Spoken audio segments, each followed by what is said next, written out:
Right. Draft physics video presentation. So anyway, there's another comment by anonymous trolls. Right. So nobody who makes these snarky comments has a real account. Where they're accountable, where they make videos and have some sort of reputation. It's always anonymous cowards posting bullshit. So we'll go to the bullshit and show it up for what it is. Something infantile almost as a explanation of anything. It is so vacuous in terms of it certainly doesn't prove anything. It provides nothing called evidence, and the arguments made are irrational, yet accepted. Oh, this is what physicists do. This is how they play with ideas. And so if it's a representation of that, let's mock it for what it is. Nonsense. Gibberish. Rubbish. All right, so will you understand this? Question mark. It's easy to understand. Okay, you have a silly notion of why things move in the universe, and to defend it, you come up with even sillier explanations of how things function. And that's what I'll demonstrate. So, by something called blot. Coward. Anonymous coward. Okay, so this is a video by EdwardCurrent. Now, I've seen videos by his. I think I will subscribe just to see if he does anything. It's conventional physics. Okay, it's not badly done, his videos. It's in the Veritasium kind of style, or Physics Girl, or whatever. He picks a subject and then tries to sound intelligent. But this one, forget it. It's funny. It's so bad. Kid, I was told that. Alright, as a kid, I was told that. Let's pick the volume up a bit. Gravity happens because the Earth is like a magnet. It took me. Well, I don't know why you bought that, right? I mean, we know it has a magnetic field, but it's certainly not like a magnet. Okay, in the sense that the other stuff in space is not magnetic. So it's not like two magnets attracting each other. And you kind of know that magnets have this north-south thing. There's no evidence of that being a player in the concept of gravity. So I guess it's unfortunate that Leonard Susskind wasn't your teacher, because he would have told you it's a anti-divergence. Okay, that things are anti-diverging, doing the opposite of running away. They're running towards. Converging. That's what would be anti-divergence, would be a convergence. And that's all that gravity is. Mathematically, that's all we can know about it. That's all we can see of it, is that there appears to be something happening that forces things to converge on what are called centers of gravity. Yeah. Decades to understand Einstein. So it took him decades to understand. Isn't that a clue that maybe there's something wrong with your theory? If it takes decades for you to understand it, that maybe it's not worth understanding. Maybe it's the wrong answer if it takes decades to understand it. Einstein's modern explanation of gravity. Right, and that's not even Einstein's modern explanation of gravity, right? I mean, it's just used as a metaphor for silly people, right? Because intelligent people know that you can't use this bent fabric analogy unless you're willing to explain, well, oh yes, there's an infinite number of fabrics slicing in all directions, and somehow it bends all of the fabrics. So there's a bazillion tablecloths all layered in all these different layers and all the different possible angles, and somehow when you drop mass into the universe, it bends fabric going this way, and it bends the fabric going that way, and it bends the fabric going this way, and it bends the fabrics going that way, and it bends all these magical fabrics. Now, of course, they don't tell you that, because that'd be damn silly. And so all they do is bend the fabric to draw the crooked lines, to make all the little squares go funky. Okay, and that's what's really happening, is that as you get closer, the squares get more funky, and the further away, the less the squares get bent. And it's exactly the same for any fluid dynamics, and that's why Susskind, the most famous relativity defender, you could say, the most prestigious one left next to the dead Hawking, teaches it as just fluid dynamics. There's a drain, an endless drain. Water can just go down it forever and ever, as deep as much as you ever want to put down the drain. You can put down the drain by just making something bigger and bigger. You make the drain bigger and bigger, bigger, drain, and an infinite supply of water that just keeps flowing in. And that's how he teaches the subject. So the most intelligent teacher on the subject teaches it that way. And yet you're pretending this bent crap has something to do with how the subject. Now you understand Einstein because Einstein actually thought something was bent, that some fabric was dimpled by a mass, when of course that's not even what Einstein believed. Einstein said it's essentially an ether. Okay, I don't have the direct quote, but it's essentially him saying, hey, bent space sort of has to be an ether. It's got to be made of something, right? So space isn't nothing. Space is an ether, a bendable fabric. Duh. But you people never say that word. Why? Oh, yeah, that's right, because you know that can't work as an explanation, because then your other experiments have essentially proven that can't be the right answer. Which I put into my award-winning video, How Gravity Makes Things Fall. Right, so my award-winning video. And all it is an illustration of, again, the mechanics we all already know, the inverse square law. It doesn't show anything new, doesn't prove anything, doesn't demonstrate anything. It's just a way of modeling it, period. Okay, I saw that video, so yes, it's a nice little illustration, nice little toy he made to do it. But that's all, it's a toy. It has nothing to do with proving the physics. But people still ask where the force of gravity comes from. If something is accelerating, that requires a force. When something is moving, it requires that something moved it. Everything that's moving now, right, we can see that we can deduce that somewhere in history it had to be moved. It had to become energetic. The crap that made the Earth had to come from somewhere, and that stuff had to be moving to coalesce, to interact with each other. So everything had to gain motion through some mechanism. And of all the mechanisms we know of, none of them are magical gravity. All of the mechanisms are sun explodes, some other thing happens that has real forces in it, real photons that really interact with electrons and protons and really move stuff. And that's where everything got its motion, and we can sort of, by looking back, by doing deductive reasoning, we can go back and we can kind of see, yeah, that's its history. That's where it's got its energy from. Something interacted with it. So gravity must be a force, right? Well, it must be a force just because it's the only rational conclusion that it's something causing the effect. And just as you call fields, like the electric field and the magnetic field, you call those forces. And you have something called a force carrier in quantum mechanics to explain how magnets move. You don't say gravity done it. You don't say the magical thing without an identity did it. You don't say some sort of bent geodesic did it. You say some kind of real force did it. Yes, and the same is true for gravity. It's some kind of real thing. Now, you don't know what it is, so you could call it virtual force or something.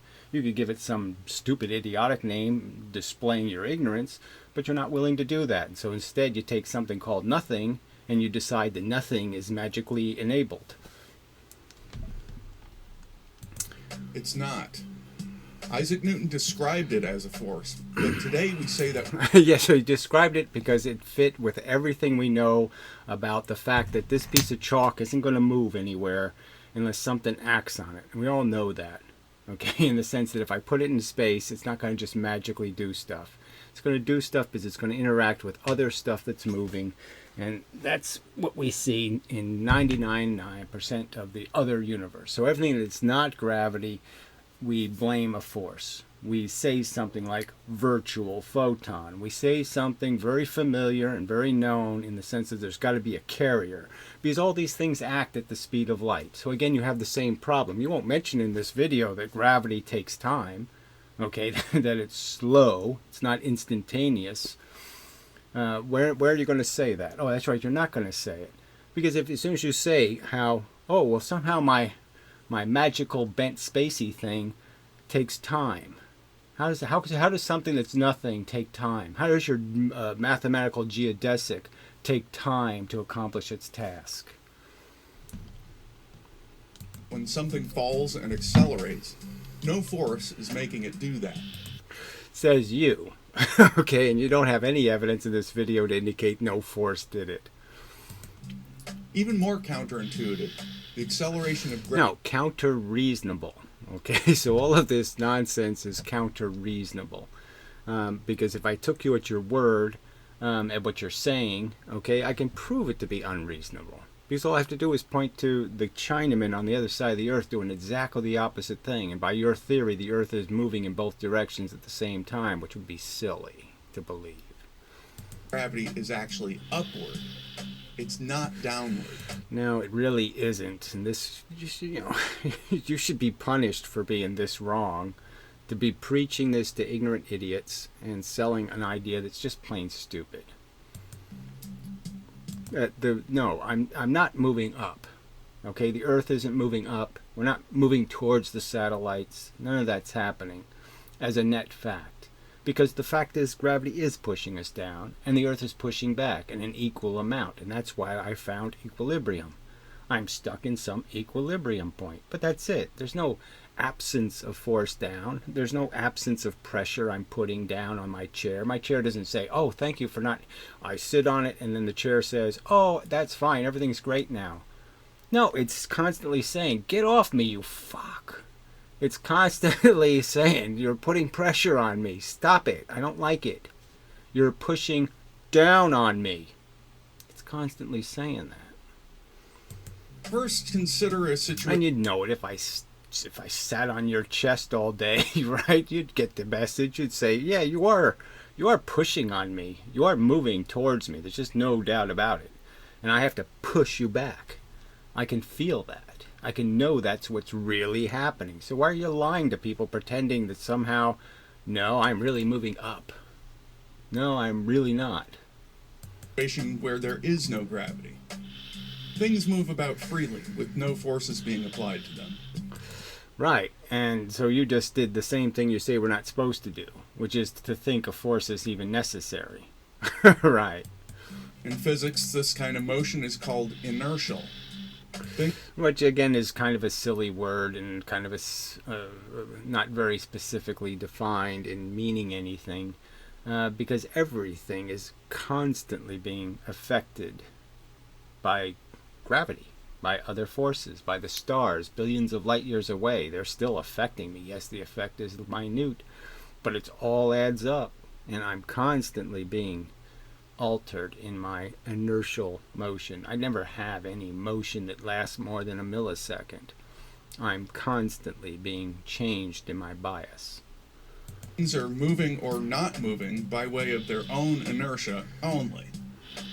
So that's just nonsense. Like I said, nothing goes through space only being affected by its velocity or whatever it's got, and not being affected by the rest of the universe and how much mass there is on one side versus the other side, how close they are to planet X versus planet Y.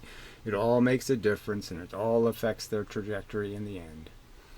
If we're observing something while we ourselves are moving about inertially, we say that we are in an inertial frame of reference. And yeah, you can say all kinds of stuff, and the fact is you got to wait for the photons to get to you. So you're never seeing something where it is when it's any distance at all. So as soon as it's somewhat far away, you're not seeing what it is now. You're seeing what it was yesterday or a week ago or a light year ago or some other thing. You're not seeing photons that are actually coming off of the object.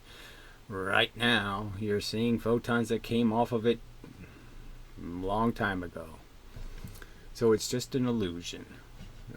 Your perception isn't real. Your perception isn't, I see the universe as it is. No, you see the universe as it was. And even when you're looking at things like the sun, you're seeing it as it was 18 minutes ago. 8 minutes ago. 8 minutes ago. Objects moving inertially, as measured in an inertial reference frame, travel at a constant velocity. Nothing is accelerating. Right. Well, the truth is everything is constantly being changed. So again, that's sort of just a lie. Everything is affected by the fact that it's a thick universe full of stuff, radio waves. It's full of all kinds of stuff. They're all affecting it. Yes, there are some. It's not a noticeable effect. It's not a substantial effect. So for the sake of argument, we could agree that at the moment it looks like it's in some sort of unaffected condition. But the truth is, we know it's always being affected by this force of gravity. It's being affected by the gravity being caused by all these things. And the gravity is, in simple terms, just a change in the balance of the force that's in the universe. You're getting shadowed by things constantly, and those shadows being cast on you, are essentially, come here. They're invitations to be slightly moved in the direction of the darkest shadow. We chase shadows. Fact. This is captured in Newton's first law of motion. In an inertial frame of reference, an object either remains at rest or continues to move at a constant velocity unless acted upon by a force. So clearly Newton understood that you have to act on something to change its condition. And there has to be actors. And Einstein came up with this dopey notion of what an actor is, and the actor doesn't have to be real energy. So you can move objects without expending any energy. No energy required. You just rely on this magical bending of this mathematical equation. And again, the mathematical equation isn't some complex thing, some mystery. It's just the inverse square law. The bending of the space is exactly the diagram you would draw. If you want to draw the inverse square law, you just draw the bent space.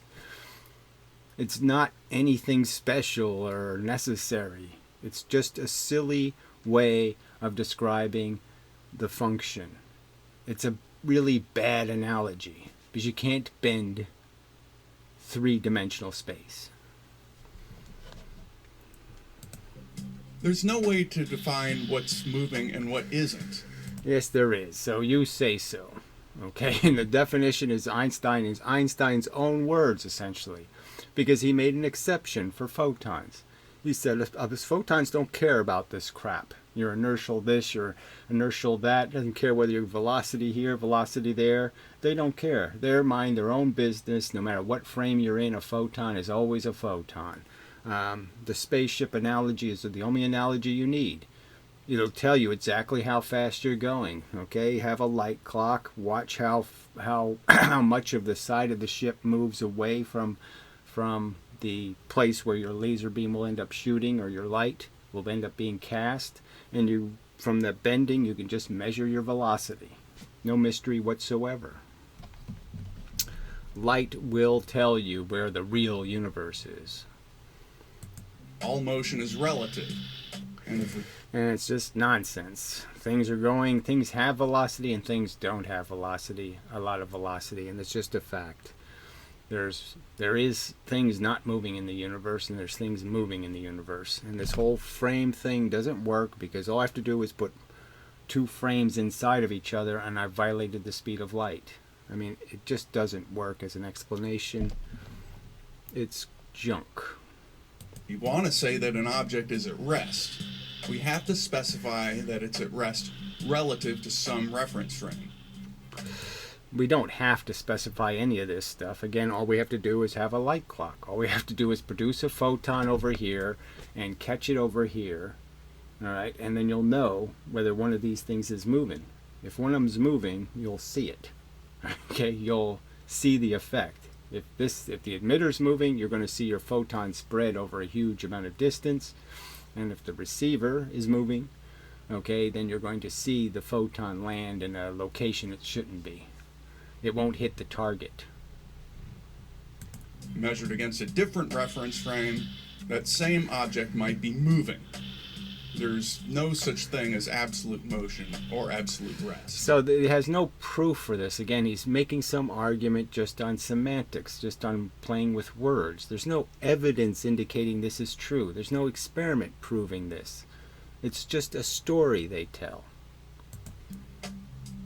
But now suppose that we fire up an engine and begin to accelerate in one direction. From inside our spaceship, now things have changed. We can tell that we're no longer in an inertial reference frame. Yeah, you'll feel it because your feet are connected to the ship, so you are connected to the force, being this flame here is pushing you to it, so that energy is going right through you, and you'll feel it going right through you. You'll feel it going into your feet first and into the rest of your body. That's why they have to put astronauts in very comfy chairs.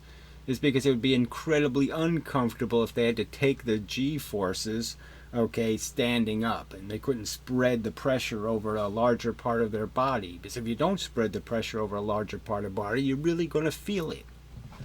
It's going to hurt your feet because it has to travel through you. The force of gravity travels through objects on a nuclear level. It's moving the atomic bits. The atomic little particles are being moved by the force of gravity. You, on the other hand, have to be forced to move because somebody, say, shoots a bullet at you. And all the force is in one little tiny location. Okay, the mass and the force is all a little tiny spot. And it hits you, and your body doesn't react very well, and so it ends up poking a hole in you because you can't spread the force. But if I could spread the force, if I could take that bullet and smash it before it was shot and make it into a bigger object, well, then it might only give you a concussion when it hits you. Because it wouldn't be drilling holes in you anymore. It'd be just smashing a big part of you. It might break your legs, might do some other stuff, but it won't be nearly as catastrophic. But it's a whole different way of acquiring velocity. And you're changed when you acquire it. The equal but opposite laws of physics basically says so. There's a bunch of stuff going out of the back of the engine going this way. And so there has to be a bunch of stuff, just like that flame, a bunch of energy, a bunch of force going into the rocket. And the rocket now has that force inside of it. It has been changed by the event. It's different than a rocket sitting on the ground. Fundamentally different. Its atoms are shaped different. If we release an object, it begins to move, as if a force is acting on it. So, again, as if, only to somebody who's an idiot, right? Oh, that's the only person who's going to be fooled, because you've removed the pressure that's keeping it in equilibrium, right? As soon as you let go with your hand, you remove the equal but opposite force that was keeping it in one place, that says I'm at equilibrium, just like I feel like I'm at equilibrium now. And so, of course, if somebody removes the dirt below me, guess what? I'm going to fall. Because there's nothing pushing back anymore. And it's pushing back. It isn't pushing me into space. It's pushing against the force that's pushing me down. It accelerates. But no such force actually exists. It actually exists in the vehicle that's being accelerated. It has velocity. That's a real thing it has. It has real energy stuck inside of it. All right, it will bore a hole in a real object that it might hit, and it's a real velocity, not a fake velocity. Now, obviously, it can be relative in the sense things could be moving towards it or things can be moving away from it, relatively speaking. It could be the counter pressure to a velocity it already had going the opposite direction, and now the spaceship is actually not moving. Okay, but then you'd have to explain where the force came from to move the apple, because the apple would have to still then have velocity that you still haven't gotten rid of. Object is just floating freely, and the spaceship is speeding up around it. Yes. The ship's walls are now constituting an accelerated or non-inertial reference frame. So it has to be gaining acceleration is the key word here. So you have to be adding velocity for the apple to fall. The apple won't fall if you gain it up to your speed. Okay, so it has the same speed as you have, and then the spaceship just stays going 20,000 miles an hour. Let's say the spaceship's going 20,000 miles an hour and I'm holding an apple. Well, if I let go of it, nothing's going to happen because it's going 20,000 miles already because I pushed it at that speed. So it's already got the 20,000 miles an hour in it. I have to keep adding velocity. So the key thing that he really doesn't make is this huge distinction between the rocket ship that is going one speed and the rocket ship that is going faster and faster and faster and faster. And in that reference frame, inertial objects appear to accelerate in the opposite direction. One of Einstein's brilliant realizations is that... No, so again, he's going to put words in Einstein's mouth. Say that Einstein said. Well, he didn't say it, but let's see what he's going to say. that you cannot distinguish between being accelerated in one direction and being under the influence of gravity. Right, and I never said it, as far as I know, directly. Okay, the argument was that it can't be measured. But the truth is, from Einstein's own thought experiments, you can deduce the measurement. Einstein conceded that if you go up in this rocket, you put a light clock in the rocket, light will appear to be bent. Now the light actually goes very straight, but the side of the rocket ship moves up, which means it looks like the light hit low on the ship. So it looks like it's bent. And then Einstein said that has to be the same for photons on Earth, because I'm going to make two things that aren't equal or are not the same thing, because they're not the same. There are different ways of acquiring velocity. Not all acceleration is the same, as I'm pointing out. Our atoms are being accelerated by gravity, not us as a whole. Gravity doesn't push more on some part of you and less on other parts. It pushes on all the parts equally. And the ground is the thing pushing on only your feet first. The ground pushing back is the one that's not even. From inside an elevator car, you couldn't tell whether it's sitting on the surface of the Earth or in deep space and being accelerated in the direction of the ceiling by 9.8 meters per second squared. Right, and this is completely dependent on, the only way that cannot be a difference is you have to have this assumption that gravity bends photons as much as moving a spaceship bends photons. That is, there's some equality to that amount of bending, and clearly you can almost surmise that there can't be anywhere near any equality. So Einstein did double how much photons are affected by gravity, but frankly he needed to do a lot more than double it to come up with the same effect. In either case, if you let go of an object, it will accelerate toward the floor at that same rate.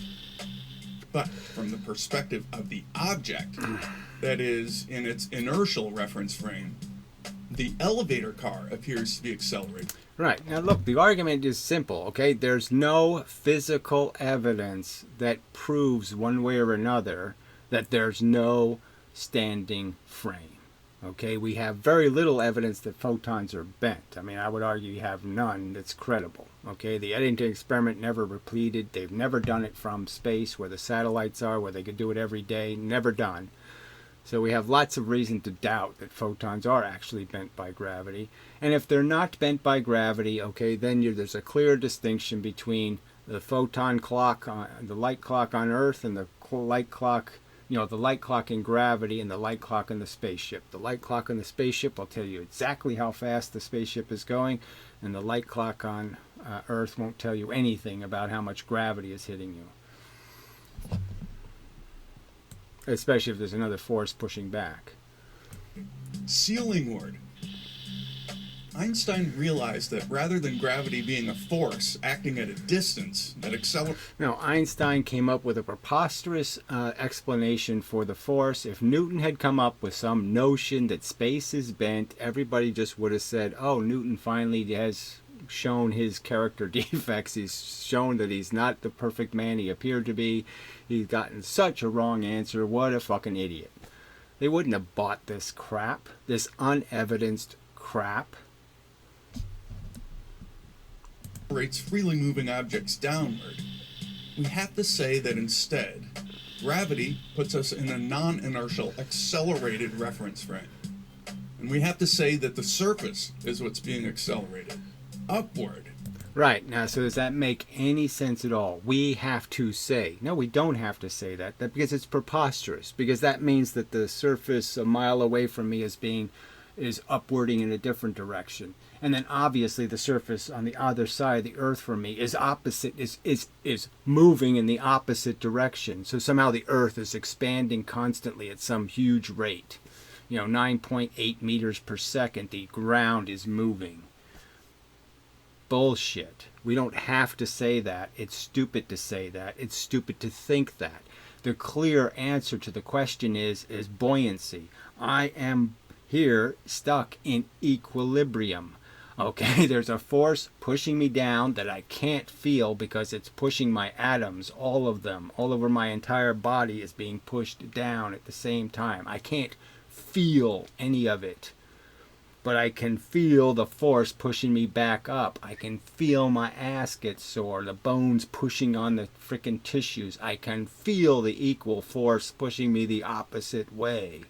There are two forces. The pressure from the earth is clearly a force, okay? It's clearly, we can see the molten crap, so to speak, inside. Well, we can understand it to be a molten under a very high pressure, and we can dig holes in the earth and we can see how strong the pressure is, because as I go deeper and deeper, the pressure pushes in and it ruins my hole. I can't dig any further down because the sides, the pressure is so great pushing down that it keeps pushing the dirt back into my hole. It's trying to level the surface of the earth so hard, and it's applying so much pressure that I can't go too deep. And if I have to dig holes in really hard rock to go very deep, because it's all going to cave in, because there's a massive amount of pressure pushing down, not pushing up. And and that's just a fact. And the pushing up pressure is obviously coming from the fact that the two sides of the earth are doing exactly the opposite thing. So there's a ton of pressure moving through the earth, okay? The other guy down there, the gravity is pushing him up, all right? And essentially by moving, he's absorbing a force that isn't going to hit me, and now I'm going to be pushed down, and I'm going to lack equilibrium for a millionth of a second. And the next moment it's going to reverse, and I'm just going to be constantly pushed up and down, jostled in this gravity. Just so obvious. And instead they want you to believe this nonsense, that the earth is expanding. That's the only way you can understand it.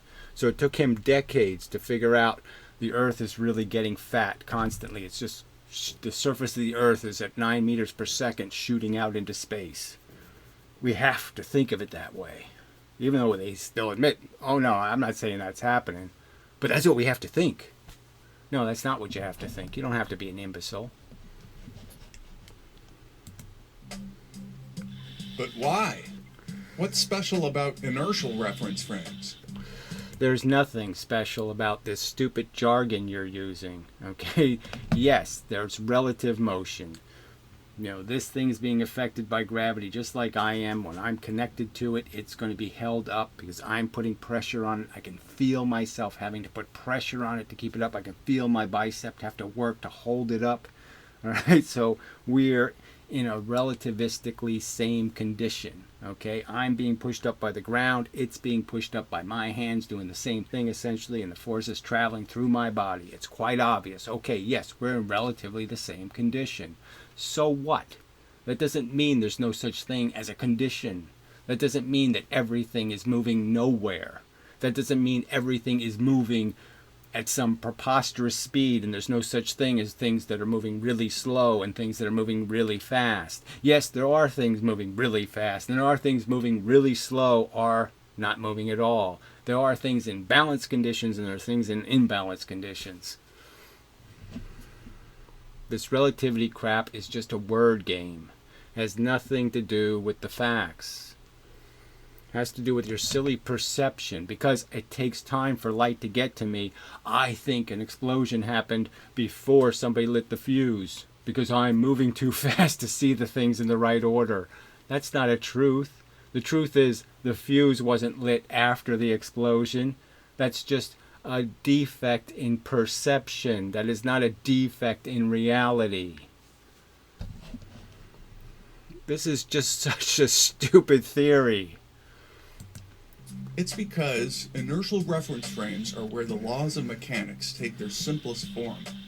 No external... There's nothing simple about it in the sense that it destroys the concept of energy and energy transfer. Energy has to be transferred to objects. To have motion, the energy has to be transferred. It has to be put inside of them. I have to have it. I hit it. I stop moving. It does move. So I transferred something real, not something fake. Something real happened. My state was transferred to the other thing. Whether I'm moving or he's moving, yes, that doesn't really matter, but the state transfer is real. And one of us is really moving. If the two objects are getting further apart or the two objects are getting closer together, it's because one of them is, in fact, probably moving faster than the other one, has more of something called velocity. And it's a fact. Influences need to be taken into account.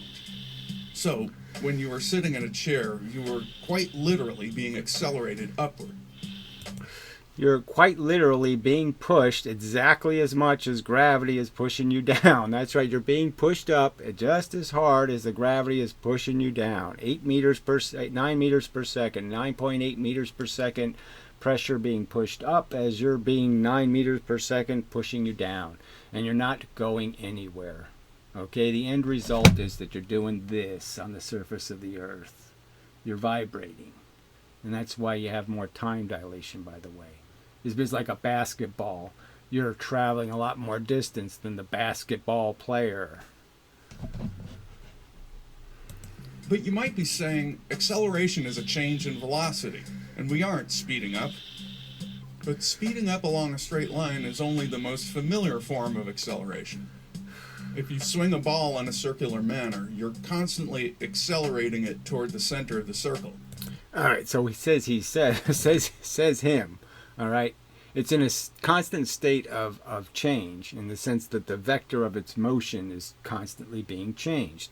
And in a sense, you're pulling on the thing. So the pressure that's being applied to that bearing is clearly a huge amount of pressure on the side of the bearing on which it's turning. All right, so there's no fakery here.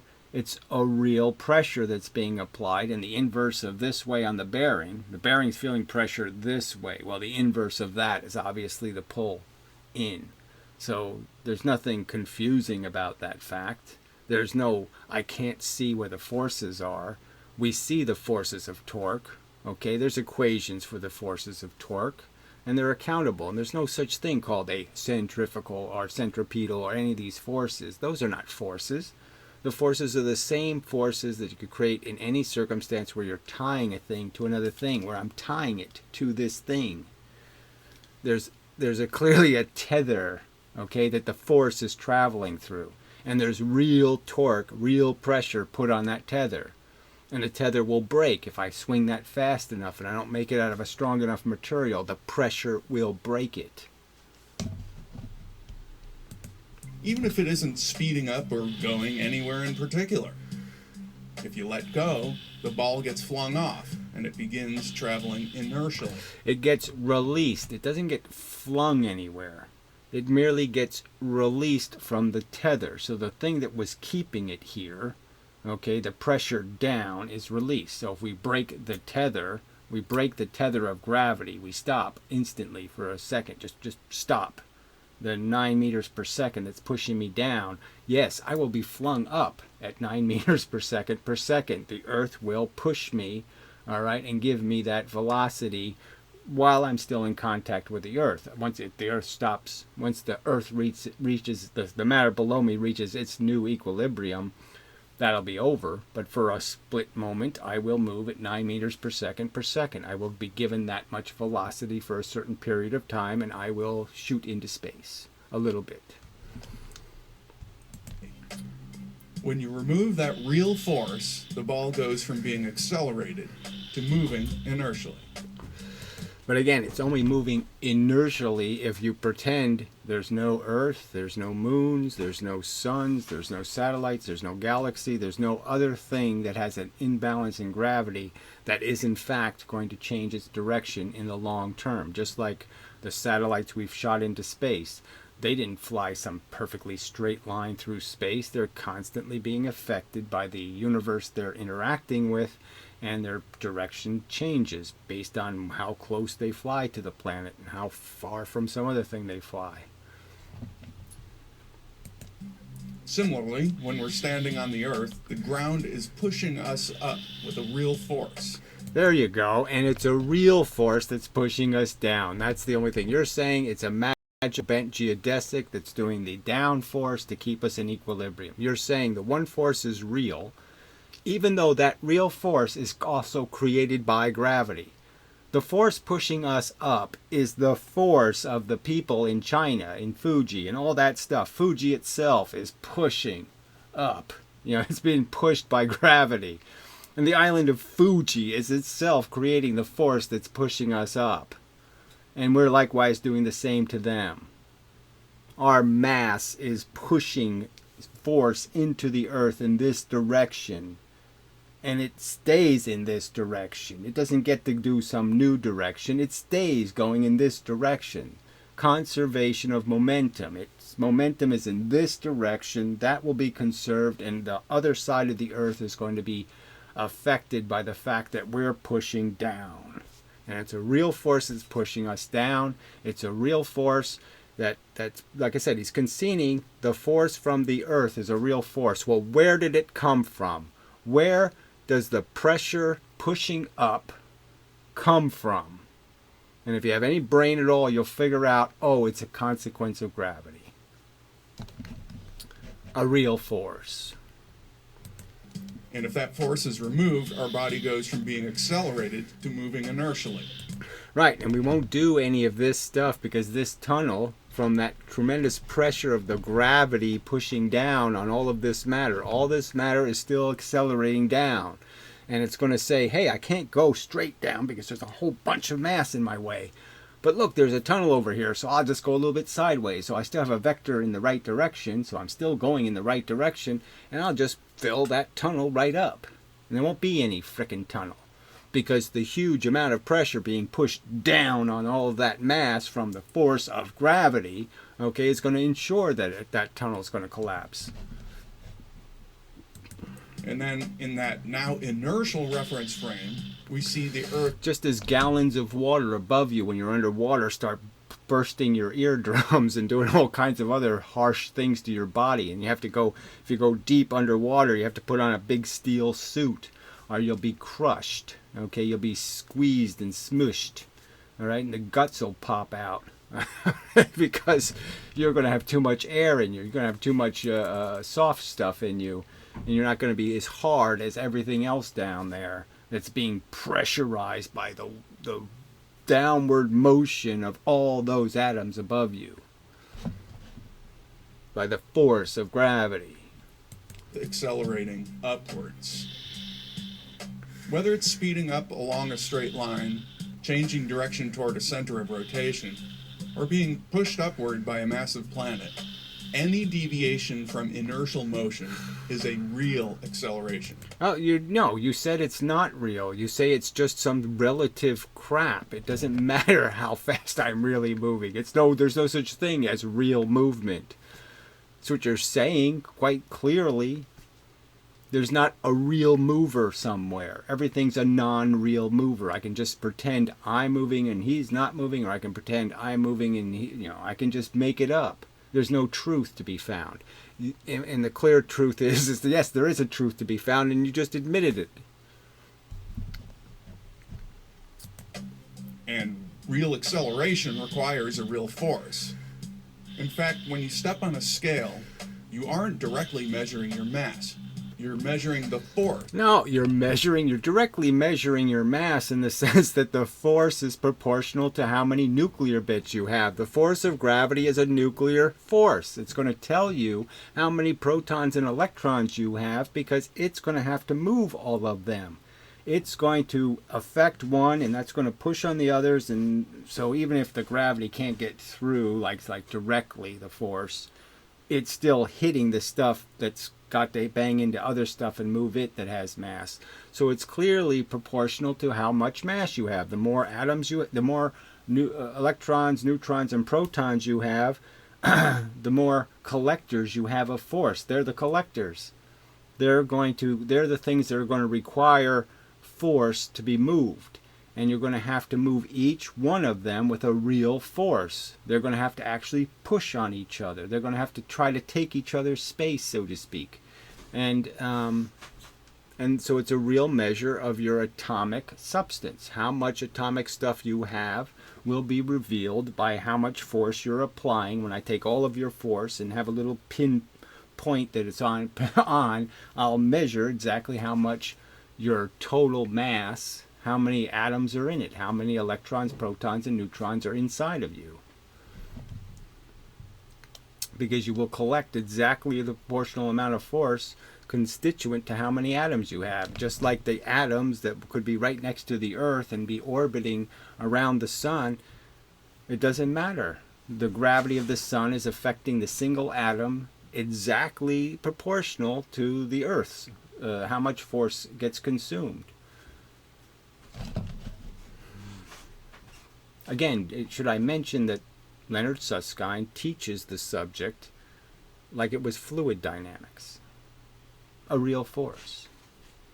It's required to accelerate you out of your inertial path toward the center of the Earth. But thanks to another one of Newton's laws, that force is proportional to your mass. A scale would... Yes, the amount of force you will consume is proportional to your mass. So a small object consumes a small amount of force, a large object consumes a lot of force. If you want to move a big boulder, you have to apply a lot of force to it. You want to move a little boulder, you apply a little amount of force to it. Same thing.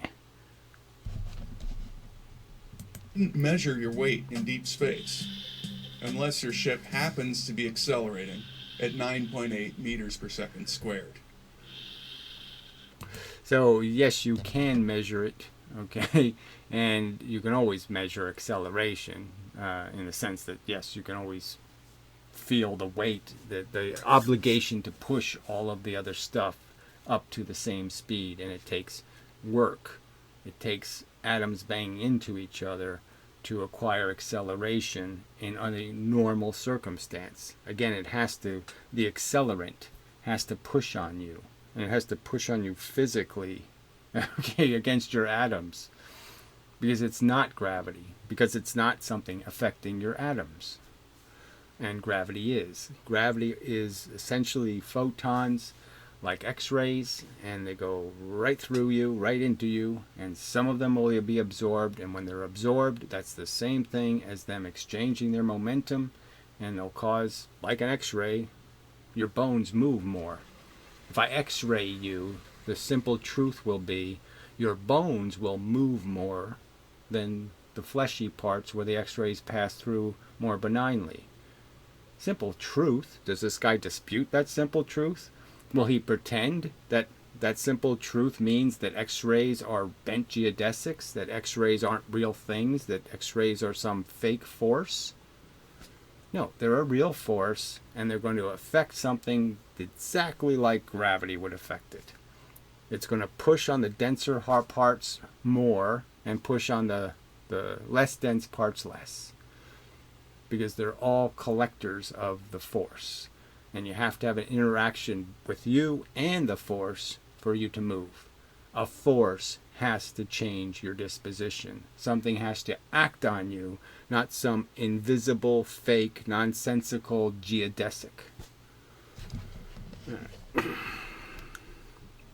So again, the asshole says, can I understand? Can I understand what? What fact, what piece of evidence was there in that video to prove anything stated in it? And why would any rational person say, I have to believe the earth is moving? Yeah. The surface of the earth is moving at 9.8 meters per second. No, I don't have to believe that. No. As I commonly say, okay, I won't say that. But you know what I was going to say. Yeah, so. Get what you deserve. Yeah, that's all. That's good enough. Get what you deserve. Exactly what you deserve. Piece of crap. Anyway, till the next time and such. So forth and whatnot.